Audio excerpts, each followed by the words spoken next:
Well, hi tubers, I'm back with a 41 years of Mills and Boone, and it is still part of the Western Winter Wonderland. There you go. That's from the list. One Magic E by Pam Crooks.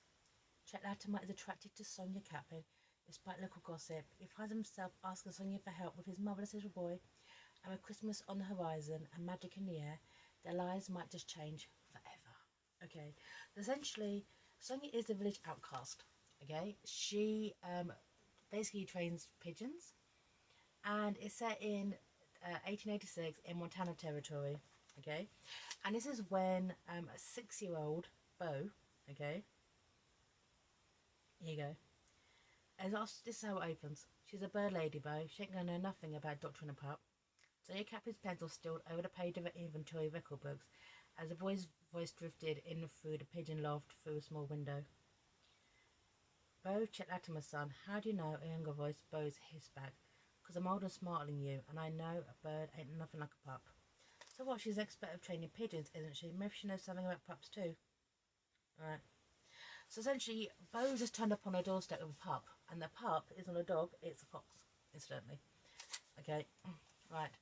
So Sonja's like sitting there like, okay, these two boys are basically calling me a freak. One of them is like the boy of who takes care of Beau during the day while his dad's at work, and he just like runs back and he's Beau all there. There you go. Right. She won her reputation in a small frontier community. That's why she was very much an outcast because of her work. Covertly training homing pigeons for the United States Army. They didn't understand, no one did, except for the grateful soldiers, and because of the town folks' ignorance, their suspicions grew into malicious gossip. And, well, it didn't matter, not really. But she guessed her less than respectful reputation had something to do with those young boys sneaking onto her small parcel of land and hiding against the loft out of sight from her cabin just across the yard.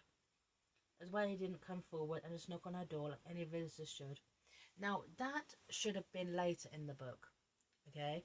Essentially, in their town, people just think that she lives alone with her pigeons and she sees men from the army going in and out. And so they think she's a prostitute. They think she's a whore. Okay? They think that she's a prostitute. They call her a hussy. They basically ignore her on the street and they treat her badly. And the fact is, this information about that, what she did for a living, should have been later in the book.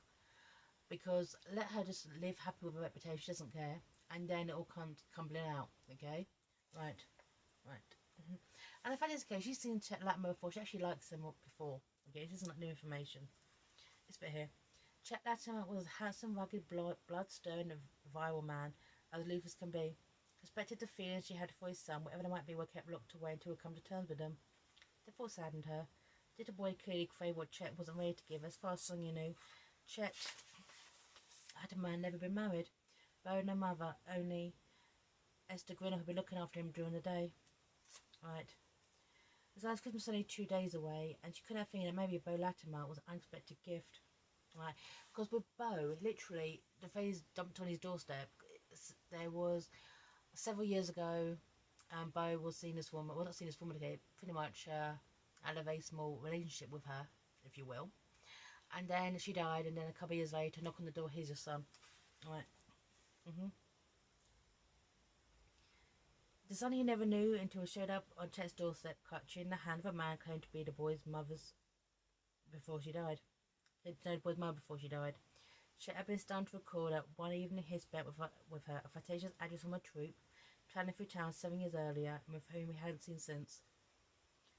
The gruff troupe owner, produced a warm page from the Bible showing him as Beau's father, as well as a letter from the woman pleading him to take care of their son in for raising. The man was gone before Chet could even fathom the truth his life had taken.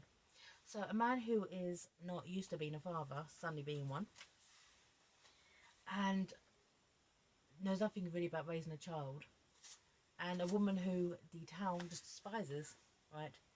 And this bit here kind of shows, okay, what the town folk think of Sonja Latimer. Right. The wagon halted. Common courtesy for Chet to do the same, though he had the impatience to keep moving simmered inside him. So at Sonja's place, the soldier asked. Sonja, not Miss Kaplan. I am, he said, frowning. How do you know? Because you're almost there. Been there a few times myself. See that hussy, Sonja Kaplan. Esther Grinnell's worst shot but ached to his memory. The old familiarity with her with her rankled, gave credence to the gossip as the villages. Besides, did little salvage Sonya's tarnished reputation because she met a soldier on the road who was just basically a friend of hers, right? hmm And the fact is, okay, this soldier is just kind of, you know, having a casual chat with him, okay? hmm Right. And it really kind of rackles shit about this, okay? He says something really negative about someone, but says that she's really kind of pretty. I said, she's really easy on the eye, isn't she? Okay? And this really gets Chet's go up, even though he's never really spoken to her before. Okay? Right. Right. Chet scowled. What the hell was he thinking? He never touched Sonia Kaplan in his life. Didn't intend to either. Yeah, really. And he wouldn't be riding all the way out to see it if it wasn't for Beau, who only went dead. So the more time he wasted talking to his older was time spent away from getting there. Right. And the fact is, right, that Beau's no of a reputation. Okay. And then her and Beau meet, and Sonia is just kind of like attaching herself to this guy. It's quite interesting, okay? This bit here. So you're moaning in frustration. Chet Adam had everything most men worked years for. Land, cancer, success, a son. All he lacked was someone to share them with. A woman on his arm at his side.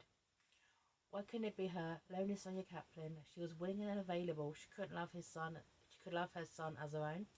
She could love him more too. Maybe she already did. Is that why she was thinking about him like this? Because she fallen in love with him? Like that. I can't clip my fingers, but you know what I mean. Like that instantly. Okay, she's in love with him, and he's attracted to her. It's so quick.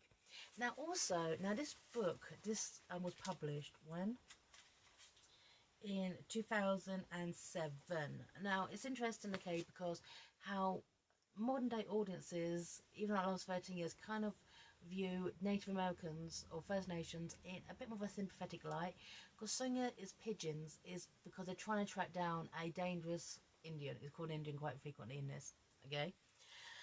And right, to track down, like, because her birds could fly faster than a horse could run, the military posts used the pigeons to communicate with one another about the renegade's whereabouts and to keep civilians safe from his band's marauding.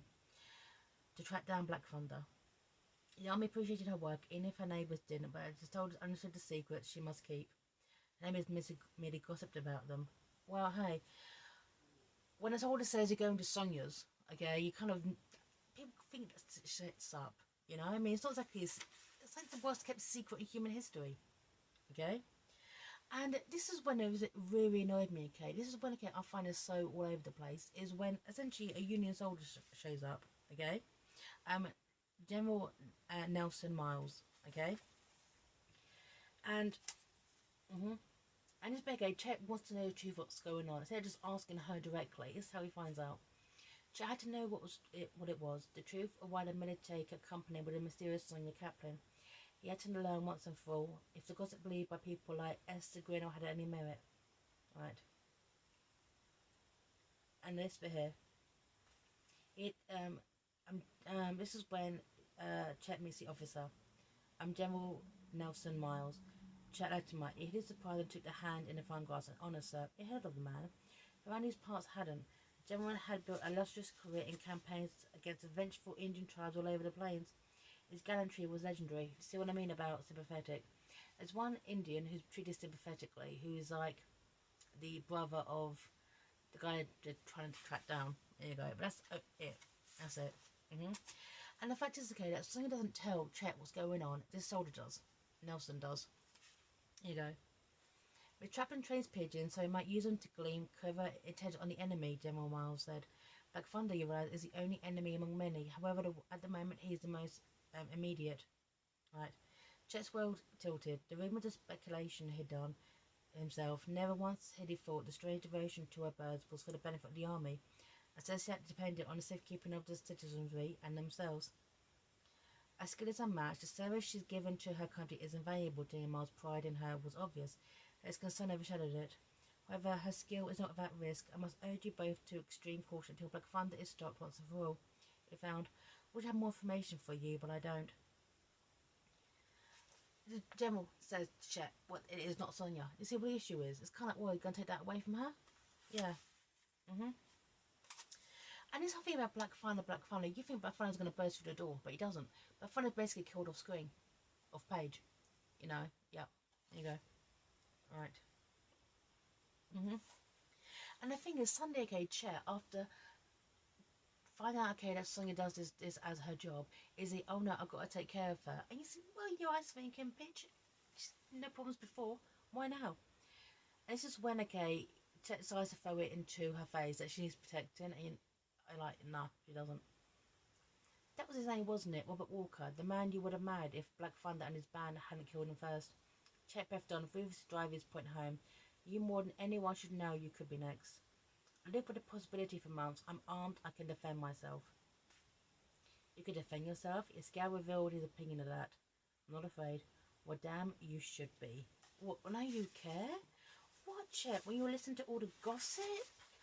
Why, you were basically, what, not doing anything to defend her? Why, basically, even you thought she was a whore. And I'm coming out, by the way. Right. Mm-hmm. But the fact is, okay, the fact is that Beau wants to go out to release his phone. They start to basically just kind of be there for Beau, if you will. And they start to kind of warm up to each other, which of course is obvious. Okay? Right. Mm-hmm. Right. Except to keep her with him, protect her himself until Black Thunder was out of Montana territory for good. Solution that took root and felt right then while he thought about it. I've been thinking about it a lot. Tell was something wouldn't agree. There's something on her mind that was hesitant to reveal, but it was there in her eyes and the way she held her back himself from him. If only he could break through her reservations, if only she could trust him more, so he'd know she had her best interest in mind and nothing more. Or was there? Did he want more than he should? More than she could give? Right. Yeah, but essentially Beau falls into a lake, almost freezes, they're getting back to her because it's close, and basically want um, keep spending Christmas together. And this is when Free Feather shows up, the only actual Indian depicted in the book, who is a friend of Sonya's and catch fish for, keeps an eye on it because he's related to Black Thunder, who's never ever seen. And this is the only time, okay, this is when, right, it's the only thing it really, really says. Tonight, White Man Santa will come. Three Feathers' teeth showed in a small smile. She frowned hopefully. He stepped back. I will go. Beau must not wake. Here you go. Right, that's it. That's it. But essentially, case Black Thunder is killed off screen, and a puppy turns up at the doorstep for Beau. Magical. It's Christmas.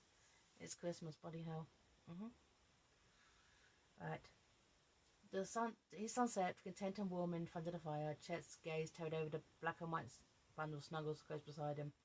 Puppy had taken charge of matters a little while ago and ushered in the morning's gift given earlier than planned, Beau wakened to a few excited barks and licks to his face. The memory of the boy's delight before falling back asleep, the absolute purity of it, will stay with Chet forever, because Chet learns what it means to be a dad, because almost losing your son when he wasn't too late, and with his death when he's only 6, does that to you. Although he didn't know there was another gift coming, the one that says Sonia will be a part of their lives from here on out. She agreed to be Chet's wife. They'll be family soon, as soon as they can get themselves to church. It's time to be that kind of Christmas after all. However, there's no mention, okay, of what Sonia's job, where they're going to live. And then, okay, she has a job, a very important job, okay, with the USA Army, training pigeons. But it's like, what's she going to give that up to become a wife and a mother to Beau?